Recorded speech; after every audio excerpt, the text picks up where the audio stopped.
So, in this module we will discuss Laplace's equation, solution of Laplace's equation in 2 dimension, plus we will consider Poisson's equation, solution of that in 1 dimension. So, let us begin by looking at a very typical problem in 2 dimensional Laplace's equation. Consider a metallic trough or a rectangular cube if you would will. Okay. So, we will consider that the tube of this rectangular piece is actually along, it has these dimensions of A along x and a dimension of B along y. So, let me mark down the corresponding axis x and y, and the tube actually extends all the way towards z direction.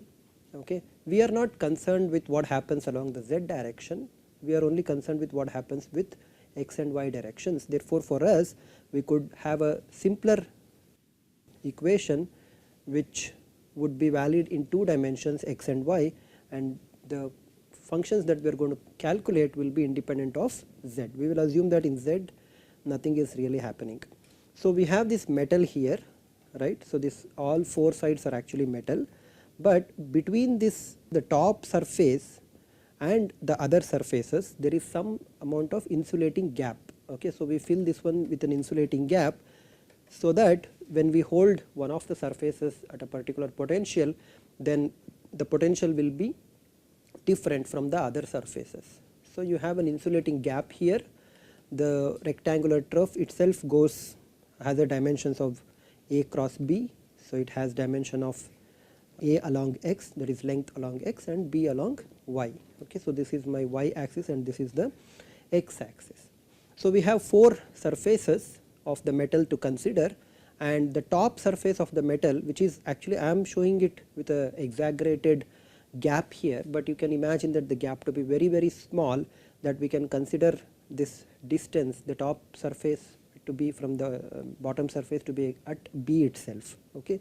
So, this figure of showing you in an insulating gap is just to show that there is actually a gap out there. So, we hold the top surface at a particular potential. So, let us call that as some V0. So, the top surface is held at a potential V0, while the bottom 3 surfaces are grounded. So, these are all at 0 potential and 0 potential. What we want now is what is the potential inside this trough.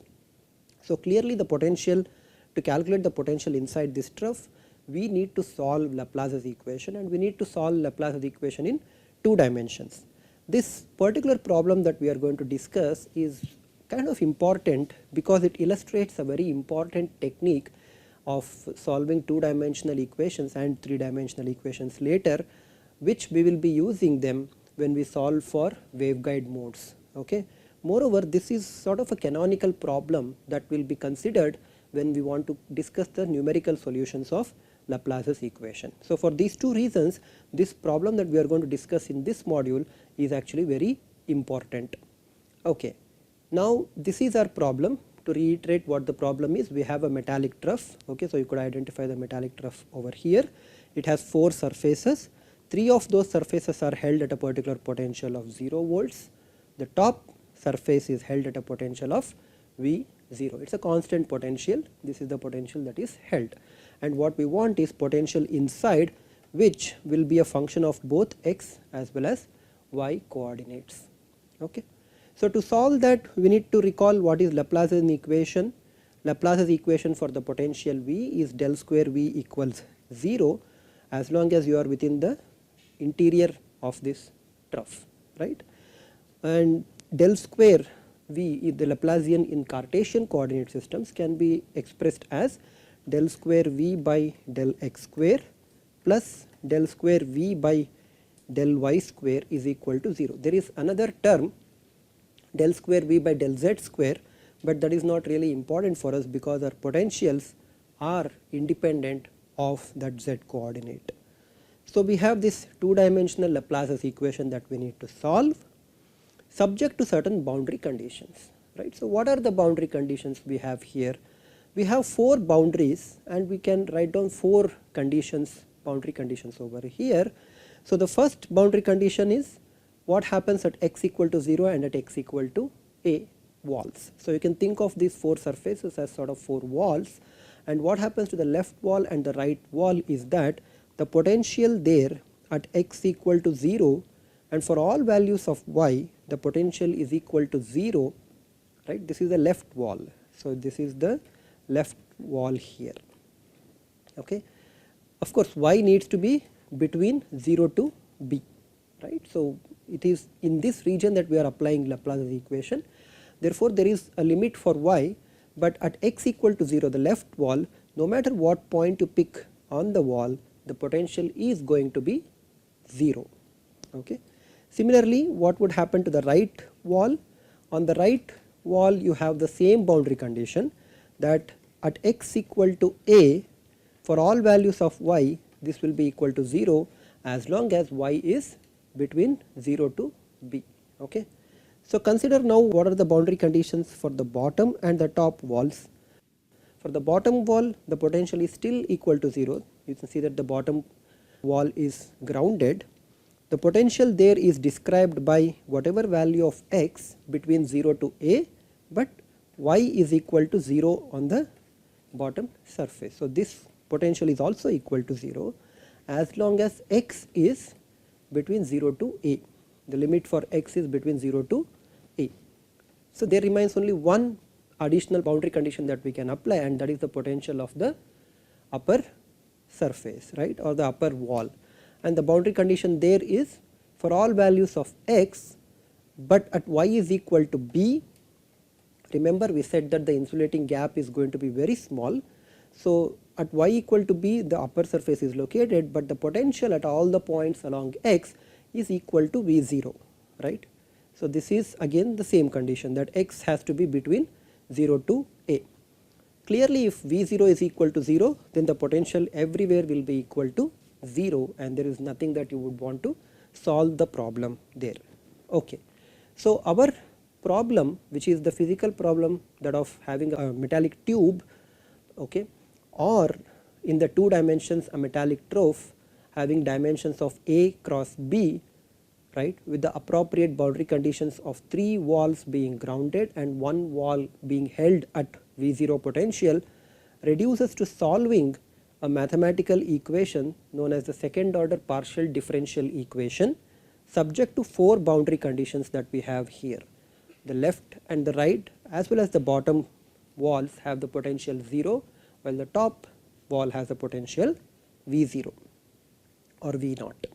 So, how do we solve this type of partial differential equation? Well, there are many ways of solving partial differential equation. Unfortunately, there is no general way of solving these equations. So, one solution actually is what is called as separation of variables. Okay. What are the variables that we have? We have 2 variables here, x as well as y. So, the separation of variables technique starts like this.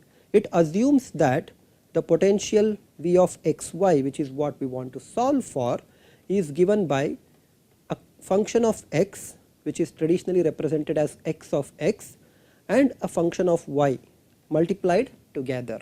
Okay. So, wherever x as well as the regions for y are there, we are going to assume that the potential can actually be represented as a product of 2 functions, each of which by themselves are functions of individual variables alone. So, you have x of x and y of y. You could of course have written this as f of x and g of y. It would not have mattered. What matters here is that this x of x function is purely function of x, okay, and y of y is purely a function of y. Now, with this assumed solution, we are now going to put this solution, assumed solution, into this partial differential equation. Okay. So, first consider what happens to this del square v by del x square, right. So, this becomes del square by del x square of x of x, y of y. Now, del square by del x square is actually partial derivative with respect to x coordinate, and we know that y of y is constant as far as x is concerned, because y of y is independent of x. So, that is just a constant. So, you could move out this y of y out of the derivative. So, this becomes y of y and then differentiating partially x of x twice. Now, clearly this differential is no longer a partial derivative, because x is just a function of x alone, okay, it is not a function of y. So I can replace this partial derivative by total derivative, and I get d square by dx square x of x. Of course I do not know what is this d square by dx square of x, so I am just going to leave it at this point, but there is a shorthand notation that we are going to employ for this, and that is x double prime of x. Okay. This double prime indicates 2 times you have differentiated the function x of x. Now, so what happens to this del square v by del x square? What you got here is y of y times x double prime of x. Similarly, it is not any more difficult to show that del square v by del y square becomes x of x, but y differentiated twice, correct. So this is what it happens. Now you go back to the full partial differential equation that we were solving. The partial differential equation is the sum of del square v by del x square and del square v by del y square is equal to 0, right. Inside that region where we were considering the Laplace's equation, this sum of these two terms must be equal to 0. So you have x of x, we can write this as x double prime of x, y of y, which is del square v by del x square, plus x of x y double prime of y is equal to 0. Now we are going to do an important operation which our mathematical friends would certainly not agree upon. Without really going into the details of why we are doing this, what we will do is we will simply divide this equation by x of x into y of y. Now clearly this is not, at the beginning it does not really seem like a good idea to do this, because it might just so happen that x of x at a particular point x and y of y at a particular point y could be equal to 0, which means that we are dividing 0 by 0, and that would be really absurd. But without really bothering about that small detail, let us go ahead and divide this and see what we get. Okay. So we divide on both sides by this quantity x of x, y of y. So when I divide this one, from the first term y of y vanishes, from the second term x of x cancels out. When I said vanishes, I meant cancels out, and what you get is x double prime of x divided by x of x plus y double prime of y divided by y of y is equal to 0. Now here is where our second important observation that needs to be made. What can you say about the nature of this term x double prime of x by x of x? Clearly, no matter what value of x you choose, since the sum of these two must be equal to 0, and moreover x will be independent of y, in essence or in effect this x double prime of x by x of x must be a constant, right. It should be a constant. Let us call this as kc square. Okay. So let us call this as kc square, and this is essentially a constant. Okay. What will happen to the second term here? No matter what value of y you take, the sum of these two must be equal to 0, and we have just seen that x double prime by x is actually a constant. So y double prime of y by y must be another constant, and that constant will be equal to minus kc square. Why should it be minus kc square? Because only then the sum of these two will be equal to 0. So this is very important. Please note what we have done over here.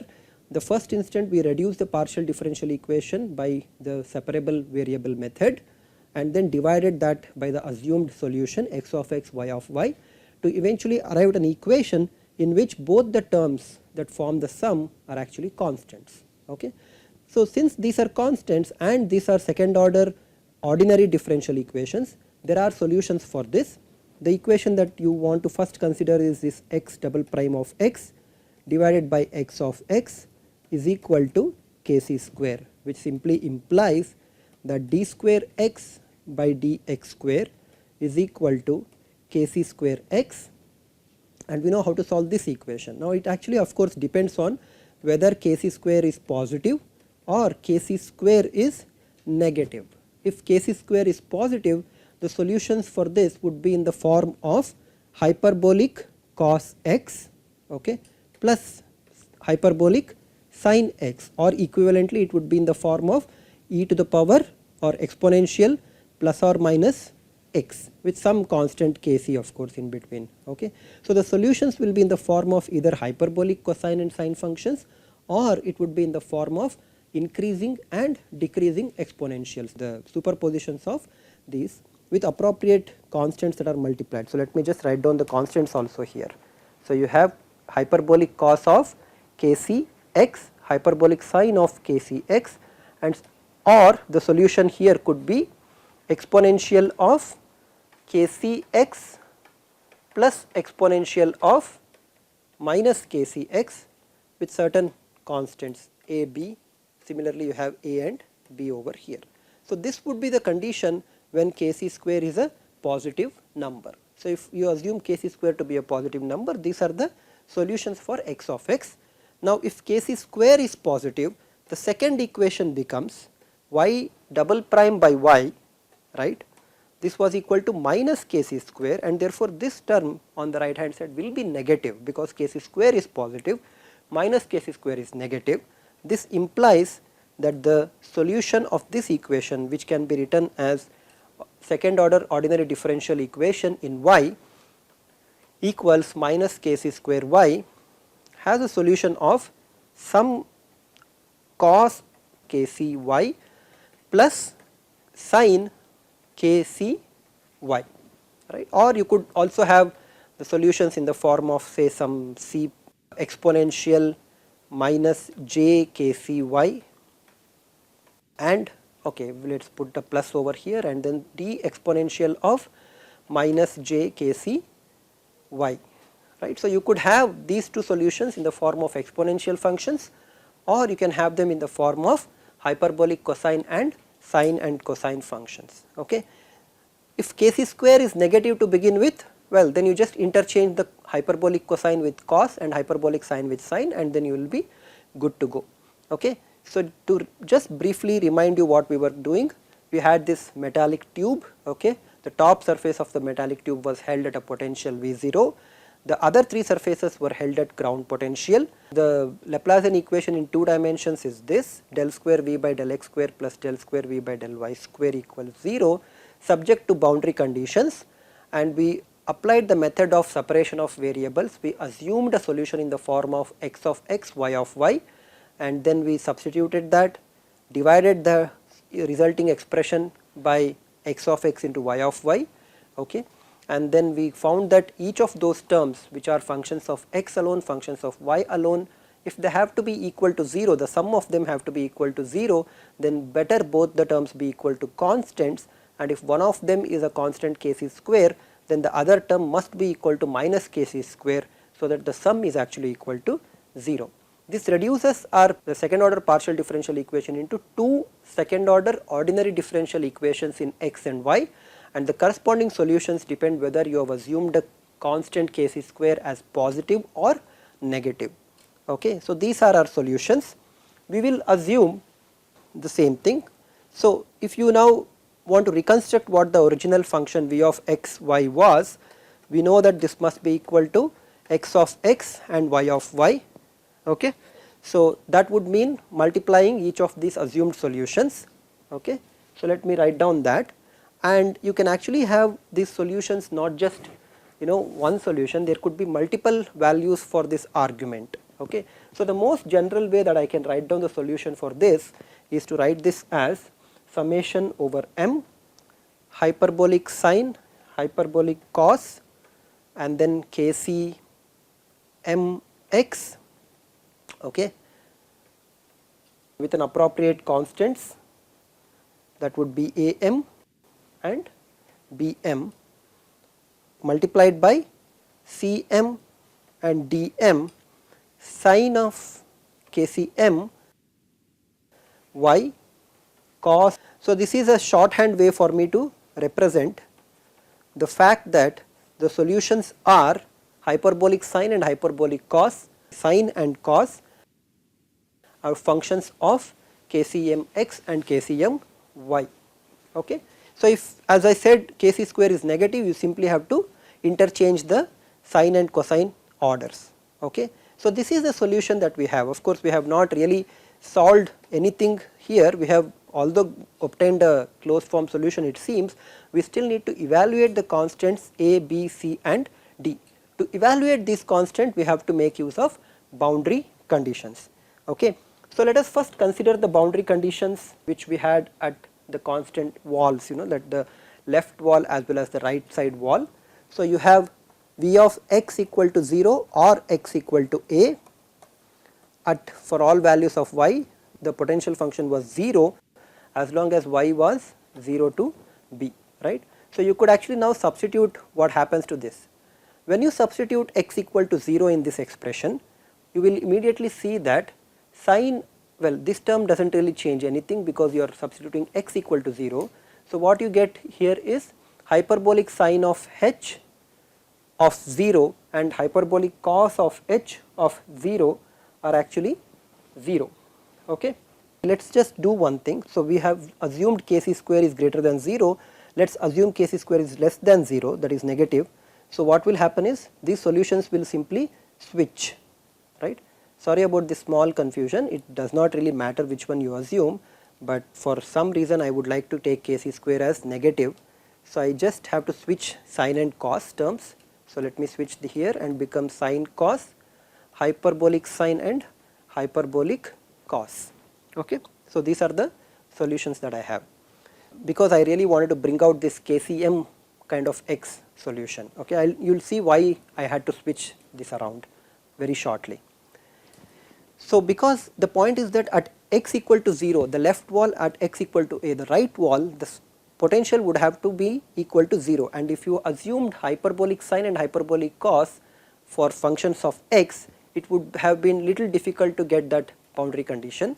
Rather than it is easy to get that boundary condition when you know that it is a sine type of function, right. So, you can kind of guess that the solution has to be a sine type of function, because the solution for sine can be made to go to 0 at the boundary points by choosing appropriately the value of kcm. Okay.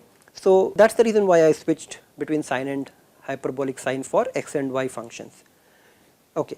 Coming back to boundary condition, apply x equal to 0, you will see that sine of 0 will be 0, and at sine of a this term will be something like sine kcm of a, but if sine of the term is equal to 0, right, it implies that bm must be equal to 0, because when you apply x equal to 0, this term am sine kcm of x vanishes, whereas cos of 0 is equal to 1. Therefore, what you will get here is bm, and that bm must be equal to 0. So, if you apply the boundary condition to the left, you get that bm must be equal to 0, and you still do not know what is am, but you have another condition at v of x equal to a, right. So, when you substitute x equal to a, the potential must again go to 0, which means that you have sine kcm at x equal to a going to 0. When can this happen? Whenever kcm into a, the argument of the sine function, is some multiple of pi, right. So, whether it is 0 or it is pi, 2 pi, 3 pi and so on, as long as m is an integer, right, this kcm times a, if it is equal to an integer multiple of pi, then sine of that term will be equal to 0 and your boundary condition is satisfied. So, what it has actually given us is an expression for kcm. Kcm is actually m pi by a, right. So, this equation implies this, and this equation simply implies that kcm must be equal to m pi by a. Now, you see why we had written down this value of m, because you have an infinite number of solutions available to you if you change the values of m. Okay. So, that dependence on m is what I have captured here by, instead of writing this as kc, I have written this as kcm. Now that we have kcm found out, right, now I still have two more boundary conditions that I need to apply. I can apply the boundary conditions now. Okay. Before I apply, let me just write down what has happened to v of x y, right, because we have shown that b is equal to 0, the solution simply becomes am sine, now I know what is kcm, which is m pi by a, right. So, this becomes sine m pi x by a, and as for the cm and dm are concerned, I can apply the boundary condition for the bottom surface, and what I get here is that this cosine term will go to 0. Okay. So, by applying boundary conditions at the bottom surface, this cosine function goes to 0. Okay. So, with that the solution becomes sine hyperbolic m pi by a, that is the kcm there, and you still have value of y here. Okay. So, this is the solution that we now have after applying 3 boundary conditions. The boundary condition to the left and right gives you, eliminates bm, gives you a value of kcm, and the boundary condition at y equal to 0, when you apply, you will see that the cosine term goes to 0, and then you get that the solution has form of sine m pi by a x hyperbolic sine m pi by a into y. I still have to find out one boundary condition here, I mean one constant here, which is a m. To obtain that, let me apply the last boundary condition that is remaining, which is at the top wall y is equal to b, the potential there will be equal to V0, right. So, if you apply that boundary condition, substitute for y equal to b, and you get a m sine m pi x by a. Remember, you are applying y equal to b, not x equal to b. For hyperbolic sine, you are going to write this as m pi by a into b. Okay. So, this must be equal to V0. Okay. Now, this solution that we have written over here is valid for all values of x as long as x is between 0 to a, right. So, on the top surface x is between 0 to a, and this solution is valid. To find out what is the value of am, I just have to recognize something about this solution, right. Something about this box solution should actually remind you of a Fourier series with the Fourier expansion terms am sine hyperbolic m pi by a into b, right. So, if you remember what the trigonometric form of the Fourier series expression for some f of x was, it had some constant a0, it had some constants an, cos some omega nx, right, summed over all values of integer values of n, plus you had a constant bn sin omega nx, right, for a function which has a periodicity of certain period in the function f of x, right. So, this is the form of the trigonometric form of the Fourier series, wherein you have f of x, a periodic function, being represented by this series, right. So, clearly if you compare the box solution with this Fourier series, you will quickly recognize that there are no a terms here, because the term sitting here is sin m pi by a into x. So, if you think of this pi by a as the period or the fundamental period, then you have sin of some omega m x, right, where omega m is m pi by a, forms the mth harmonic or the mth multiple of the fundamental period. Okay. And then this sin hyperbolic m pi by a into b is a constant, right. So, because b is constant, a is constant, for different values of m, this sin hyperbolic term is also constant. So, this is really a Fourier series. So, let me just highlight this one and say this is actually a Fourier series. Okay. This Fourier series for a function sin m pi by a x with the expansion coefficients bn as am sin hyperbolic m pi by a into b, and this Fourier series sum should be equal to V0. Now, these are the expansion coefficients. If you were to find out what is bn, you would actually find that one by multiplying on both sides by a function sin omega k into x, right. So, you would multiply this one by sin omega k into x to obtain what bk is, and then integrate this one over the appropriate period. Okay. So, maybe 0 to 2 pi if f of x is periodic with 2 pi, right. So, you integrate this one, and what it would bring out is that since sin omega kx and sin omega nx will be orthogonal to each other, then the integration will be valid only when n is equal to k, which then gives you the value of bk. Okay. So, I am not going to go into too much detail here, but I do hope that if you recall from your signals course, then you know how to actually extract this constant am. So I am going to multiply on both sides by some sin n pi by a into x, integrate both sides to obtain a n, right. So let me do that one. So multiplying both sides of this boxed equation over here by sin, multiply by sin n pi x by a and integrate over 0 to a, because a is the fundamental period. So integrate this one over this. So when you do that, you are going to get integral of 0 to a v0 sin n pi by a into x, integrate with respect to dx. So when you integrate this after multiplying by sin n pi by a into x and integrate it over 0 to a, what you will get is half a an hyperbolic sin n pi b by a, right.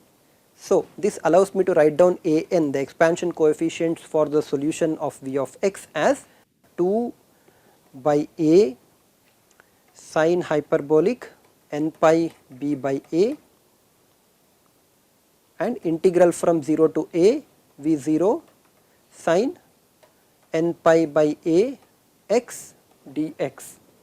But what is this integral of 0 to a sin n pi by a x dx? This we know, right. v0 is a constant of integration, therefore this comes out.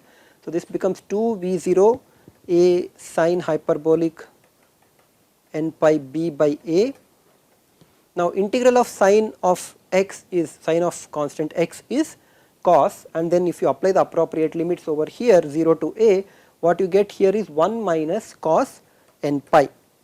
Now I know what is cos n pi, it will be equal to minus 1 when n is equal to odd and 0 when n is equal to even, right. So cos n pi will be equal to minus 1 when n is equal to odd, otherwise it will be equal to 0. So what will happen to this one is that you are going to get 2 v0 divided by a sin hyperbolic n pi b by a, right, and 1 minus cos n pi is actually equal to 2 when n is equal to odd and 0 when n is equal to even. So this 2 gets multiplied with this one.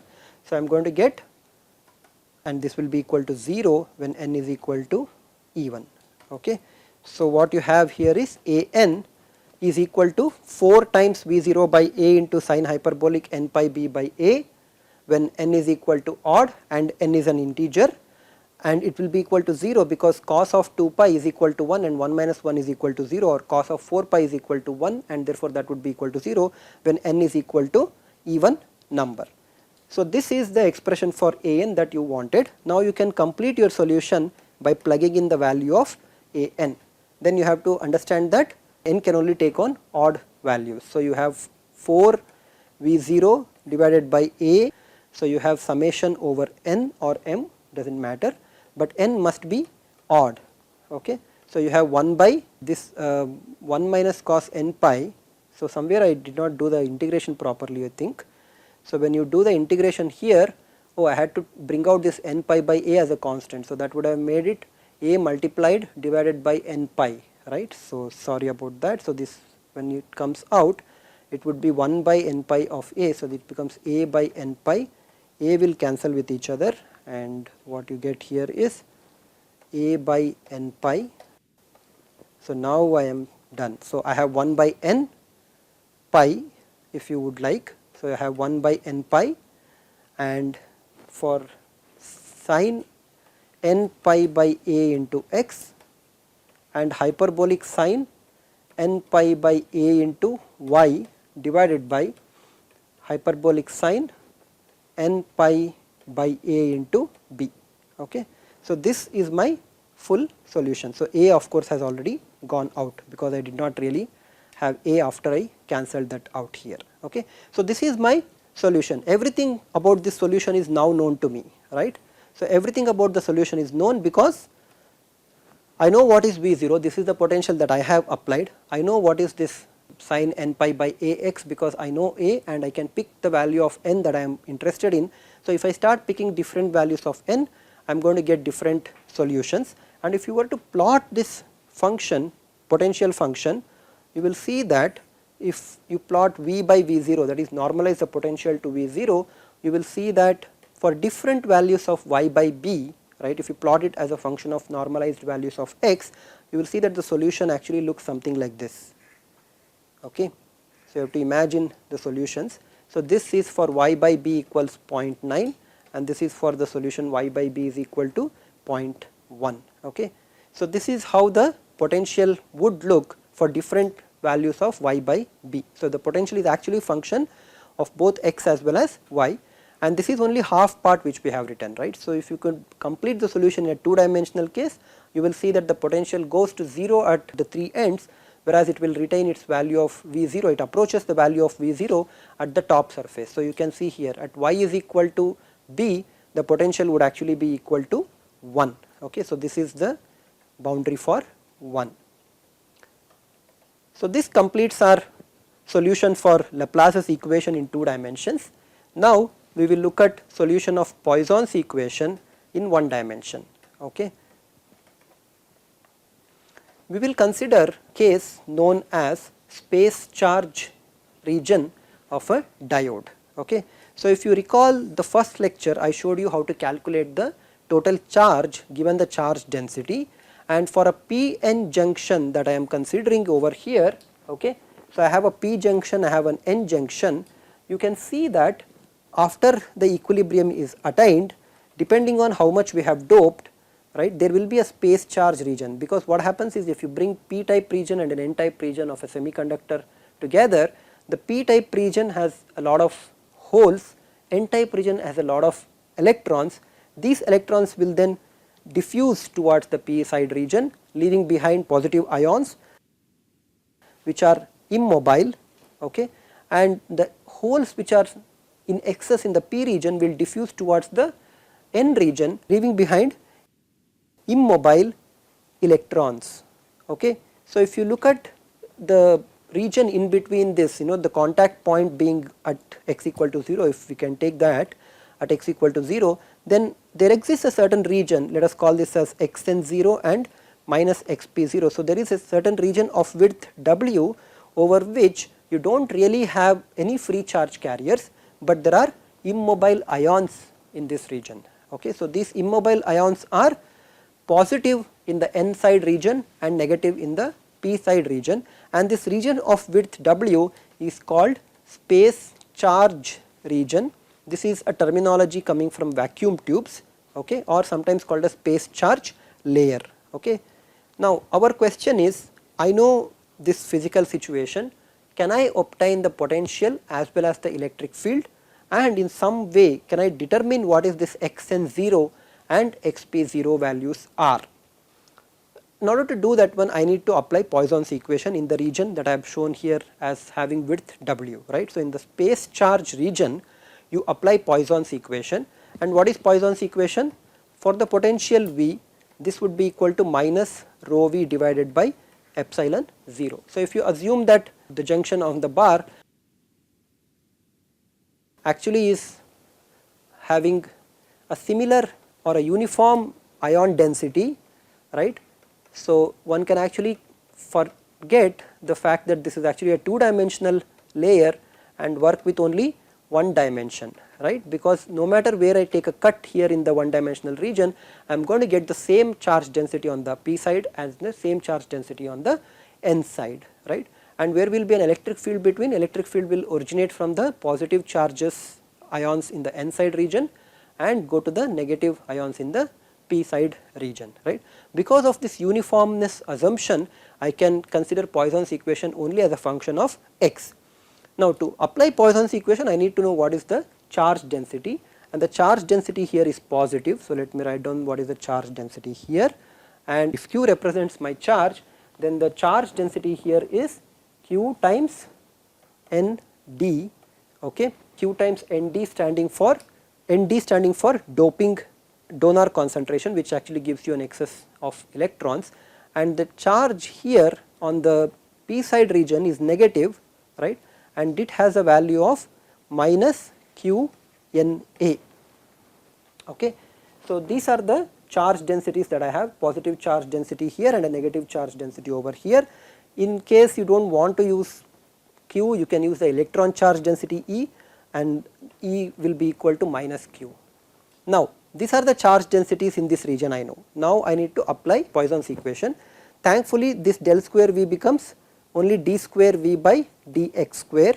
This will be equal to minus rho V by epsilon 0, and rho V is q times Nd, right. Q is the charge and Nd is the dopant concentration, and this is Na is the acceptor concentration. So this equation actually becomes N dq divided by epsilon. Okay, let us not write this as epsilon 0 because the silicon has a different epsilon. Assuming that this was made out of silicon, it has a different value of epsilon. So let me just write down this as epsilon. Epsilon, if you remember, must be equal to epsilon 0 times epsilon r. Epsilon r is the relative permittivity. So you have q Nd by epsilon, where between 0 to x less than x n 0, this is on the n side region, and you have minus q n a by epsilon for minus x p 0 to x less than 0, right. So this is my problem now. The physical situation of having immobile ions on the p side and the n side and creating a space charge layer or a space charge region is now captured by Poisson's equation in one dimension, and this is the equation that we need to solve. This is an ordinary second order differential equation with the right hand side being a constant. So the solution of this is fairly simple, right. So the solution of this is very simple. So if d square V of x by dx square is constant, some constant k1, then V of x is equal to k1x plus k2, where k1 and k2 are further constants that need to be evaluated, right. So if you do that, and if you also recognize that electric field is minus gradient of V, in this case this would be minus del V by del x, right. So I can directly write down the expression for electric field. I have minus del by del x, del V by del x for Poisson's equation, right. So del by del x of del V by del x is equal to the charge density minus rho V by epsilon.